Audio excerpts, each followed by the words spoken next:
Sometimes the scariest stories don't start with blood or screams. They start with something ordinary: a rideshare trip, a weird noise in the ceiling, a knock at the door. But in these three real stories, that normal moment becomes the point of no return. And by the time you realize something's wrong, it's already too late.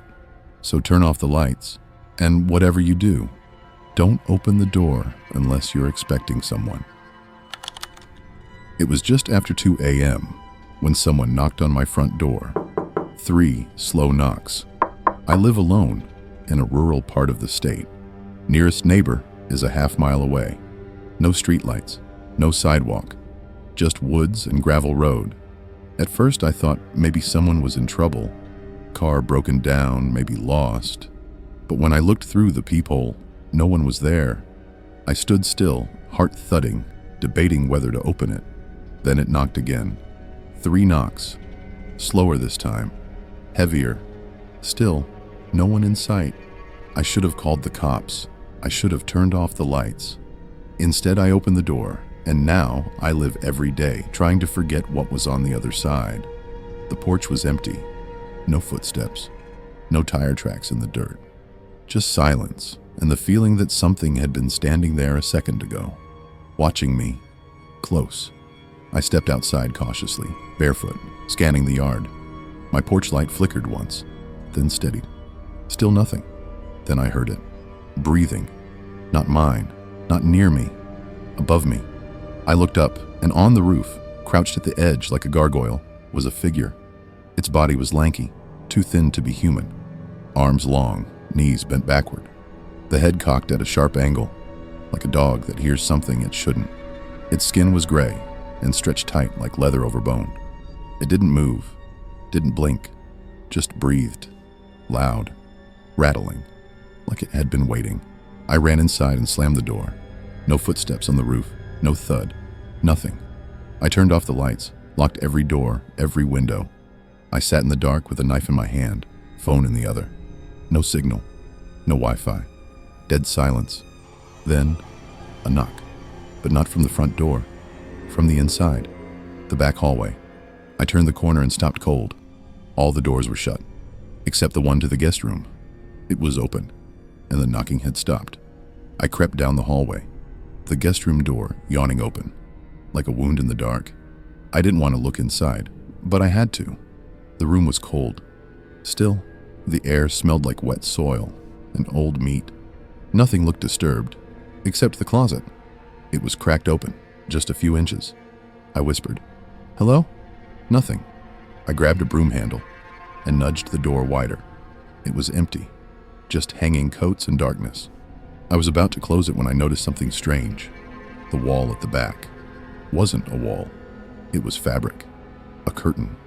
Behind it, a hole, an opening I never knew existed. And from that black void, something moved. A hand, gray, bony, wrong, reached out slowly, trembling with excitement. Its fingers were too long, bending at strange angles. They twitched when they hit the light, like they weren't used to it. And then I heard it whisper, "You opened the door. Now it's my turn." The figure crawled out. Not quickly, slowly, like it wanted me to see every inch of it. Its head scraped the ceiling. Its back arched like it didn't know how to be upright. I backed away, slipped on the floor, and slammed the guest room door shut behind me. Held it with all my weight. It didn't push. It didn't scratch. It just knocked. Once, then silence. I called the police at dawn. They found no signs of forced entry. No footprints. No holes in the walls. No hidden doors. They checked the closet. It was just a wall. Solid. Dry wall. No space behind it. They told me it was likely stress, insomnia, maybe a nightmare, but I knew better, because taped to the inside of my front door was a photo, a black and white image of me, sleeping and standing over my bed, the thing from the roof, its hand resting gently on my shoulder. Last night someone knocked again. This time I didn't move. I didn't breathe, but from the other side of the door, I heard it whisper, calm, gentle, almost amused. You're the one who opened it. I never said you could close it. It was supposed to be a simple ride home. Friday night, a couple drinks, nothing crazy. I ordered an Uber around 11:45 p.m., my usual go-to when I didn't feel like walking home from downtown. The guy's name was Aaron. 4.9 stars. Black Toyota Camry. Matched perfectly with the app. When he pulled up, he even greeted me by name. "Hey, Josh?" I nodded and got in. At first, everything felt normal. He was quiet, respectful. The routes in the app looked right, and I zoned out for a bit, staring at the streetlights through the window. But after about 15 minutes, I realized we should have been closer to my neighborhood. I checked my phone. The app said ETA, 6 minutes, but the map was frozen. My location wasn't updating. That's when I looked out the window again and realized we weren't heading toward my house at all. We were driving into the woods, and I hadn't said a word. I leaned forward and asked, "Hey man, this isn't the right way." I live back toward East 9th. Aaron didn't respond, just kept driving. His face was stiff, focused, not angry, just blank, like he was on autopilot. I tapped the screen on my phone, tried refreshing the app. Nothing, no service. I couldn't even get a GPS lock. My heart started racing. "Hey," I said, louder this time. "Where are we going?" Still nothing. That's when I noticed his hands. They were gripping the steering wheel so tightly his knuckles were white. But there was something wrong with them. They looked wet, like they were sweating through the skin. The road narrowed. Trees pressed in from both sides. No streetlights, no houses, just endless dark. I reached for the door handle. It was gone. There was no handle on the inside of the passenger door. I tried the window. It was locked. I reached for the seatbelt, but it was stuck, tight, like it had cinched around me on its own. "Aaron," I shouted, "let me out, man. I'll call the cops." That's when he finally spoke, but it wasn't to me. He whispered, almost to himself, "Almost there. Don't let him out yet." Almost there? Who the hell was he talking to? I looked into the rearview mirror, my own eyes staring back, and for a split second, I saw something else in the back seat. A face. Behind mine. I spun around, heart pounding, but the back seat was empty. No one there. Just shadows and the faint smell of something sour, like rotting leaves or old water. I turned back toward Aaron, who was now humming quietly. The tune wasn't familiar. It sounded old, like a lullaby turned wrong. The road turned to gravel, then to dirt. We were deep in the forest now. No signs, no lights. Just the car, the trees, and whatever the hell was about to happen. I did what anyone would do. I started screaming. I slammed the window with my elbow, tried to kick the door. I even reached up and tried to choke him, force him to stop. That's when the car stopped itself. The engine cut out mid-drive, the lights flickered, and the radio turned on by itself, just static. Then a voice, faint, garbled, repeating over and over, "Passenger confirmed." One-way drop. Aaron turned to me, smiling for the first time. His teeth were wrong. Too many. Too sharp. And his skin. It was peeling. Not like sunburn. Like a disguise melting off. "I'm not Aaron," he said calmly. And then the car doors unlocked. But only his. He stepped out slowly, walked to my side, and opened my door from the outside. What stood behind him wasn't human. I scrambled out of the car, heart racing, legs barely working. The thing behind Aaron was tall, but not in a human way. Its limbs too long, its skin too dark to reflect any light. Its face had no features, just folds of flesh that twitched and trembled like it was learning how to be a face. I ran into the woods, slipping over wet leaves and roots, branches clawing at my arms. Behind me, I could hear them talking, not in words, in sounds, wet, clicking, like bones snapping in reverse. Then came the chase. I ran until I couldn't breathe, until I hit a road, thank God, a road. A car passed by. I flagged it down like a lunatic.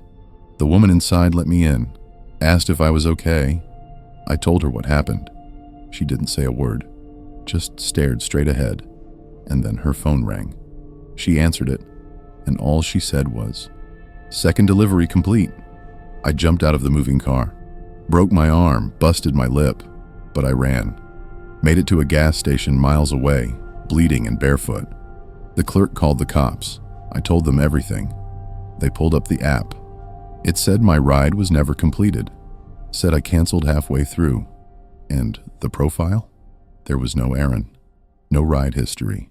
Just one message under trip notes. Rider attempted escape. Noted for retrieval. I moved into a one-bedroom rental after my divorce. It was quiet, cheap, and kind of old. Creaky floors, drafty windows. The kind of place that had character, according to the landlord. For the first month, everything was fine. But then I started noticing small things. Food disappearing. Lights turned off when I knew I'd left them on. The thermostat changing overnight. At first I thought I was just forgetting. Maybe sleepwalking. Maybe stress. Then one night, while brushing my teeth, I heard it. A soft creaking sound. Right above my head. My bathroom doesn't have a second floor, just an attic. I stared at the ceiling. The noise stopped. I waited. Then I heard something shuffle, slow and deliberate, across the beams. I called the landlord the next morning. He said the attic had been sealed shut for years. But that night, I found a string hanging from the ceiling, and it hadn't been there before. I didn't sleep that night. I sat on the couch, staring at the ceiling, lights on in every room. Around 3 a.m., I heard it again. Faint footsteps, shifting weight, a low creak near the bathroom vent. The next morning, I called a buddy who works in HVAC. Told him I thought raccoons or something had gotten into the attic. He came over, brought a ladder, and we pulled the string together. The door dropped open. A wave of cold, stale air hit us. It smelled like dust, mold, and something metallic. We shined a flashlight up there. It looked empty at first, just insulation and wooden beams. Then we saw it, a small corner, cleared out, with a sleeping bag, some food wrappers, an old water bottle, a tiny battery-powered lamp, and worst of all, photos, dozens of them, taken from inside the attic vents. Every photo was of me, sleeping, eating, showering. There was even one from that night I watched TV in the dark with headphones on, taken from directly above. We called the police immediately. They found nothing, no fingerprints, no sign of forced entry. They searched the crawl space, the ductwork, even the roof. Whoever was up there was gone. But the cops didn't take the photos. Said there was no evidence of criminal intent. Told me to get a security camera and keep my doors locked. That night, I locked every window, every door, and taped the attic hatch shut. At 4 a.m., I woke up gasping for breath. The attic door was swinging open, and the tape was sliced clean through. I ran out of the apartment barefoot, heart racing, phone in hand. I sat in my car until sunrise, just staring at my roof. No movement, no light, just that eerie silence that doesn't feel empty, but full of watching. When daylight came, I went back in with a crowbar and a flashlight. I climbed into the attic myself, and that's when I saw the new addition. In the far corner, where the sleeping bag had been, was a journal. Not mine, not left by the cops, just a ragged little notebook. Inside were dozens of entries, written in second person. You wake up. You who walk to the fridge. You scratch your arm. You don't know I'm watching you today. You won't see me when I sleep behind the ductwork. Page after page after page.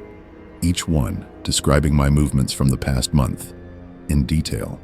Then the last entry. You're climbing into the attic now. That's when I dropped the book, because just beneath it was a phone, open to the camera app, recording, live, and behind me, right behind me, I heard the softest inhale. I didn't turn around. I dropped to my knees and back toward the opening, never breaking eye contact with the shadows. I didn't see anyone, but I felt them, felt their breath on my neck, felt the wood creak behind me. I hit the ladder, slid down, slammed the attic shut, and drove straight to a motel. I never went back.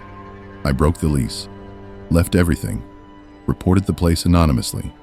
The landlord never followed up, never asked why, probably didn't want to know. A few weeks later, I got a package. No return address. Inside was my toothbrush, a sock I thought I lost, and a photo of me, taken from inside the bathroom vent. Last night, in my new apartment, different city, different landlord, I heard something, a soft creak above the bathroom ceiling, and when I looked up, there was a string, hanging, just waiting to be pulled.